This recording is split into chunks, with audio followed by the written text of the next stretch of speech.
America और Iran के बीच बढ़ते तनाव को देखकर इस बात से इनकार नहीं किया जा सकता कि दोनों देशों के बीच कभी भी जंग शुरू हो सकती है। ईरान को घेरने के लिए अमेरिका ने अपने दो यहाँ पर जो है युद्धपोत पश्चिमी एशिया में तैनात कर दिए हैं और साथ ही साथ दोनों देशों के बीच कूटनीतिक बयानबाजी अब खुले शक्ति प्रदर्शन में बदलती हुई दिखाई दे रही है। अमेरिका ने जिन दो हैवानी युद्धपोतों यूएसएस गेराल्ड आर फोर्ड और यूएसएस अब्राहम लिंकन की तैनाती की है वो बहुत ही ताकतवर है। इनकी सबसे बड़ी खासियत है कि इन युद्धपोतों को 20 से 25 सालों तक ईंधन की जरूरत नहीं पड़ती है। ऐसे में हर किसी के जहन में ये सवाल जरूर उठेगा कि इन जहाजों में आखिर फ्यूल के लिए कितने बड़े टैंक लगे हैं। अब चलिए आपको बता देते हैं किस तरीके से यहाँ पर जानकारियां मिल रही है। सबसे पहले यूएसएस गेराल्ड लिंकन की ताकत क्या है वो जानिए। तेल नहीं परमाणु ऊर्जा से संचालित है। गेराल्ड लिंकन डीजल या पेट्रोल से नहीं चलते, दोनों ही युद्धपोत परमाणु ऊर्जा से चलते हैं, जो कि इनकी विशेषता बताई जाती है। तेल डीजल की जगह परमाणु रिएक्टर का इस्तेमाल किया जाता है और बिना ईंधन भरे 2 से 2.5 दशक तक काम कर सकता है। ये सबसे बड़ी खूबी इसकी है। वही दूसरी और अब बात करते हैं सेकंड यूएसएस गेराल्ड लिंकन की ताकत को लेकर के। 20 से 25 सालों तक नो नीड ऑफ फ्यूल, इसको जरूरत ही नहीं है फ्यूल की। गेराल्ड फोर्ड परमाणु रिएक्टरों से संचालित गेराल्ड 2 बैटल A1B परमाणु से संचालित है और लिंकन में 2 A4W परमाणु रिएक्टर्स का इस्तेमाल किया गया है। और आपको बता दें कि 20 से 25 सालों तक ईंधन भरने की जरूरत ही नहीं है। ये सबसे बड़ी खूबी है और यही वजह है कि अमेरिका लगातार जो है सीना ताने इस तरीके की धमकियां दे रहा है। और तीसरा पॉइंट, यूएसएस गेराल्ड लिंकन की ताकत को लेकर अपडेटेड वॉरशिप से लैस खतरनाक लड़ाकू विमानों की तैनाती, स्क्वाड्रन अत्याधुनिक लड़ाकू से तैनाती और साथ ही निगरानी विमानों से लैस गेराल्ड लिंकन बताया जाता है। एयरक्राफ्ट कैरियर पर FA-18E तैनात किया गया है। सुपर हॉर्नेट लड़ाकों को यहाँ पर तैनात किया गया है। सुपर हॉर्नेट लड़ाकू विमान जो है वो इसमें पूरी तरीके से लैस किए गए। हवा से हवा और हवा से जमीन दोनों तरह के मिशन में सक्षम बताया जाता है। अब इलेक्ट्रॉनिक अटैक स्क्वाड्रन से लैस कैसे है वो जानिए। एयर विंग में EA-18G ग्रोवलर इलेक्ट्रॉनिक अटैक स्क्वाड्रन भी शामिल है। दुश्मन के रेडार बाधित करने में माहिर बताया जाता है और संचार प्रणालियों को बाधित करने में बेहद ये माहिर है। E-2D एडवांस्ड हाई क्वाड विमान एयरबोर्न कमांड इसमें शामिल है। कंट्रोल की जिम्मेदारी संभालता है। युद्ध क्षेत्र की बात करें तो निगरानी और समन्वय में अहम भूमिका इसकी रहती है। लेकिन अब इसके अलावा आप जानिए कि विशाल फ्लाइट डेक को लेकर क्या इंफॉर्मेशन है और इसकी खूबियां क्या है। यहाँ पर विमान वाहक पोत का विशाल फ्लाइट डेक तकरीबन 78 मीटर चौड़ा फ्लाइट डेक है। आप समझिए अत्याधुनिक इलेक्ट्रोमैग्नेटिक एयरक्राफ्ट लॉन्च सिस्टम इसमें तैनात है। विमानों को तेज और दक्षता के साथ लॉन्च करने में सक्षम बताया जाता है। तो ये तो खूबियां हैं यूएसएस गेराल्ड लिंकन की ताकत को लेकर। क्या कुछ तस्वीर है वो हमने आपको बताया। बहरहाल किस तरीके से इसकी तैनाती से अमेरिका दमखम बनाए हुए है और लगातार धमकियां दे रहा है, क्योंकि इसी जो खूबी है इसका हवाला देते हुए ईरान पर प्रेशर पॉलिटिक्स खेलने की नीति, दबाव वाली नीति अमेरिका की बनी। अब रिपोर्ट में आपको दिखाते हैं किस तरीके से इसको लेकर विस्तार से जानकारी सामने आ रही है और कैसे अटैक करने के लिए अमेरिका बेताब है। देखिए।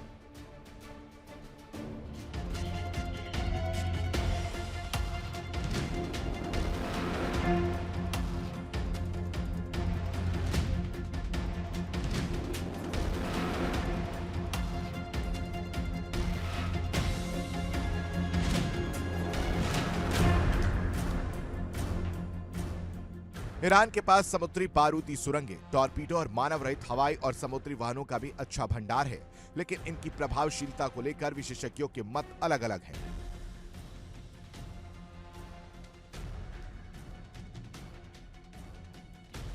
इस प्रकार खामनेई का बयान साफ तौर पर अमेरिका को एक सशक्त चेतावनी है कि ईरान अपने समुद्री क्षेत्र की सुरक्षा के लिए गंभीर और तैयार है।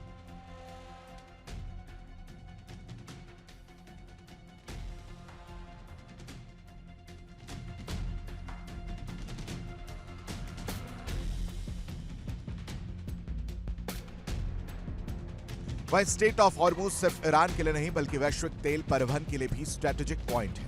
ईरान के पास इस मार्ग को ब्लॉक करने या प्रभावित करने की तकनीकी और रणनीतिक क्षमता है।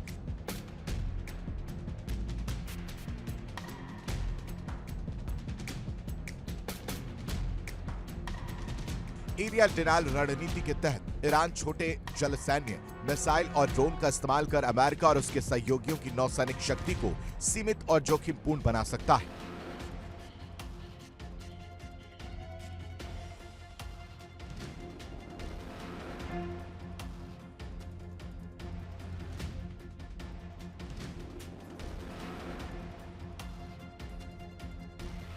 ईरानी हथियार सिर्फ तकनीकी चुनौती नहीं है, बल्कि साइकोलॉजिकल और रणनीतिक चुनौती भी है।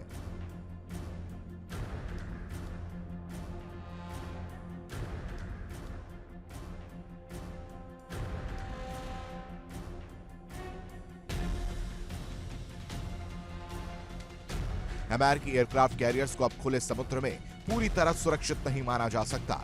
हाइपरसोनिक मिसाइल और टॉर्पीडो की अप्रत्याशित उड़ान और गहराई में हमला अमेरिका की नौसैनिक रणनीति को दोहरी जांच के सामने ला देता है।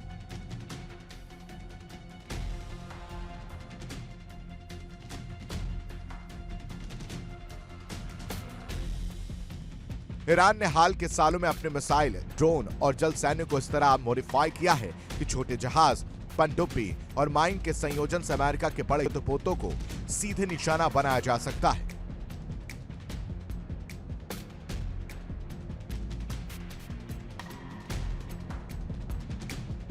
यह सिर्फ बयानबाजी नहीं, बल्कि सैनिक क्षमता का प्रतीकात्मक संदेश भी है। अगर तनाव बढ़ता है तो स्ट्रेट ऑफ हॉर्मुज में संभवतः सबसे तीव्र और अप्रत्याशित समुद्री टकराव देखा जा सकता है। ईरान के लिए शक्ति प्रदर्शन है, अमेरिका के लिए एक चेतावनी है कि उनके लिए खुले समुद्र में प्रभुत्व अब चुनौतीपूर्ण बन गया है। Bureau report, India daily.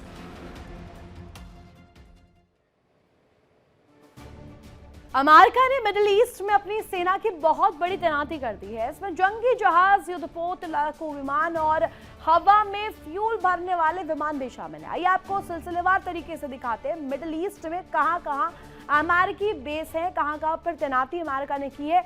अब आपको डिटेल्ड अंदाज में बड़ी वॉल पर दिखाएंगे कि किस तरीके से यहाँ पर जो है मिडिल ईस्ट में कीलेबंदी करने की कोशिश अमेरिका की यहाँ पर नजर आ रही है। सबसे पहले समझिएगा कि एनसर्कल एक एयरबेस टर्की, जहां पर यह बेस बताया जा रहा है, वहां पर कैसी तैनाती। अमेरिका का सामरिक एयरबेस ये बताया जाता है जहां पर परमाणु हथियार है।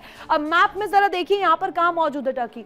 अब आप ये जो इलाका देख रहे हैं टर्की, ये कहीं ना कहीं एडजॉइनिंग है ईरान के, और एडजॉइनिंग होने की वजह से यहाँ पर सेना की जो तैनाती अमेरिका ने की है वो सबसे इंपॉर्टेंट हो जाती है। अब यहाँ पर अरीफजान बेस कुवैत का 13,000 से अधिक अमेरिकी सैनिक मौजूद इसमें बताए जाते हैं। मिलिट्री ऑपरेशन के लिए कमांड हब है। अब कुवैत देखिए बिल्कुल सटा हुआ है, और यहाँ पर कुवैत में इस तरीके की अमेरिका की तैनाती जो है वो कहीं ना कहीं बड़ी पिक्चर दिखाती है। कुवैत से सीधे तौर पर अटैक को लेकर कहीं ना कहीं पिक्चर बन सकती है। आप समझिए अल असद एयरबेस को लेकर इराक, ये वही कंट्री जिसको लेकर अमेरिका की तरफ से हाईजैक वाली पॉलिसी अपनाई गई थी, और अब वही हाईजैक वाली पॉलिसी वाला देश अब साथ देगा अमेरिका का ईरान के खिलाफ। सबसे बड़ा अमेरिकी बेस ये है, और एयरबिल एयरबेस को लेकर के साथ ही साथ कुर्दिस्तान को लेकर, नॉर्थ इराक को लेकर जानकारी मिलती है। अब मैप में जरा देखिए इराक की लोकेशन, इराक की जो एयरबेस सबसे ज्यादा बताए जाते हैं, देखिए 3-3 पॉइंट्स हम आपको दिखा रहे हैं। इराक में 3-3 अलग अलग जगहों पर अमेरिका ने तैनाती की है, और अलग अलग जगहों पर तैनाती से मतलब यह है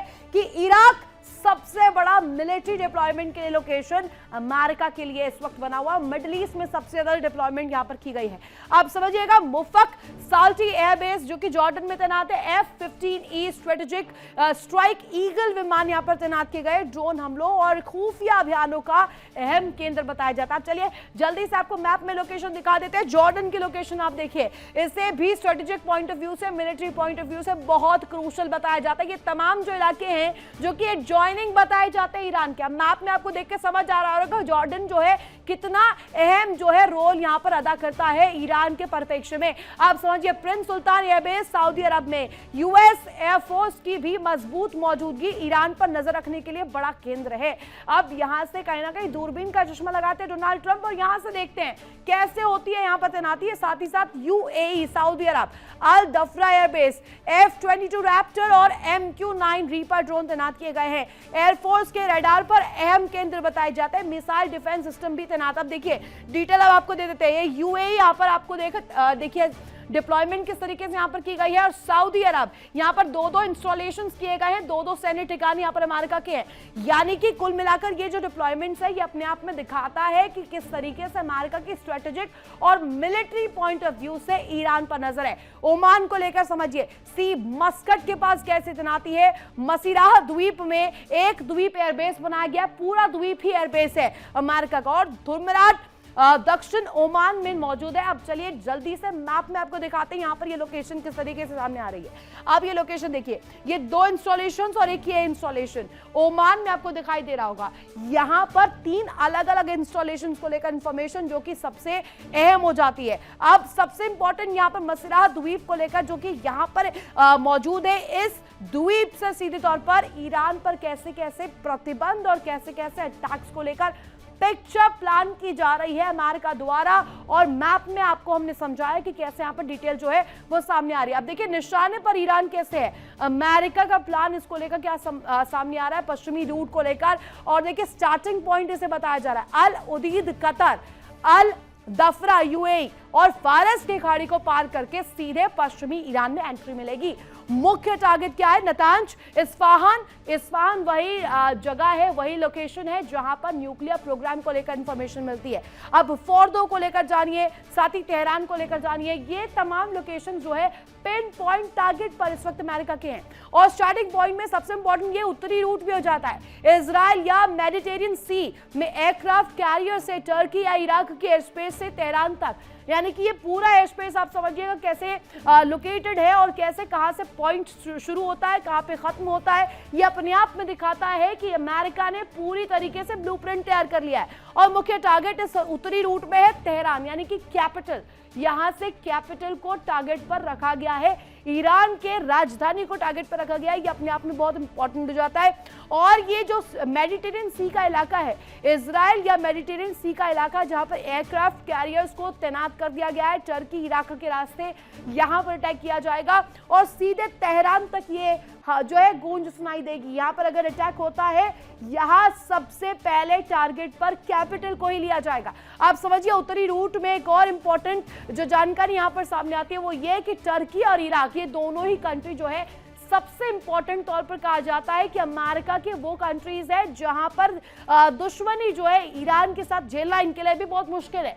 लेकिन जिस तरीके से पाकिस्तान और चाइना को लेकर के जिक्र किया जाता है, रूस को लेकर जिक्र किया जाता है कि एक कॉर्डन ऑफ लोकेटेड बनाया जा रहा है, लोकेशन बनाया जा रहा है जिसमें 2 अलग धड़े बट रहे हैं। अब टर्की और इराक अमेरिका के सपोर्ट में है क्योंकि इराक को हाईजैक किया गया। अब डिटेल देखिए, निशाना कैसे ईरान बन सकता है। सबसे पहले निशाना बना सकता है ईरान को किस तरीके से अहम बेसिस के जरिए निशाना बनाया जा सकता है। जॉर्डन, सऊदी अरब और इसके साथ साथ बहरीन, कुवैत, यूएई और साथ ही इराक। अब जरा संख्या आपको दिखाते हैं, सैनिकों की संख्या की तैनाती किस तरीके से की गई है।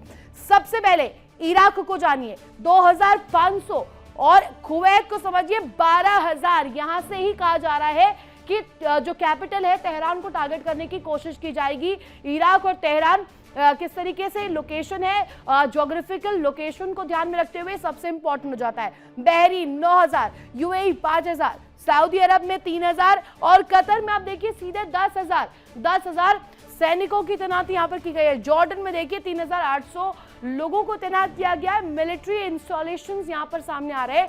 ये निशाना बनाना कहीं ना कहीं सीधे तौर पर दिखाता है कि patriot missile system, M1A2 Abram tanks, MQ-9 drones किस तरीके से तैनात किए गए हैं। और ये तैनाती क्यों की गई है, ये ईरान को काउंटर करने के लिए सबसे अहम हो जाता है। आप समझिएगा, ये जो ग्राफ हमने दिखाया है, ये सीधे तौर पर ये जो लोकेशंस हमने आपको दिखाई है और साथ ही साथ संख्या हमने आपको जो बताई है, ये संख्या दिखाती है कि अमेरिका के इस वक्त मस्तिष्क में चल क्या रहा है, दिमाग में क्या चल रहा है, अमेरिका और डोनाल्ड ट्रंप चाहते क्या है, ईरान को लेकर किस तरीके की तैनाती है। और पेट्रियट मिसाइल, ये वही सिस्टम है, याद कीजिएगा वेनेजुएला में जब अटैक हुआ था इसका भी इस्तेमाल किया गया था। डेल्टा वॉरियर्स के साथ इनको यूज करते हुए ही हाईजैक वहां पर भी किया गया था।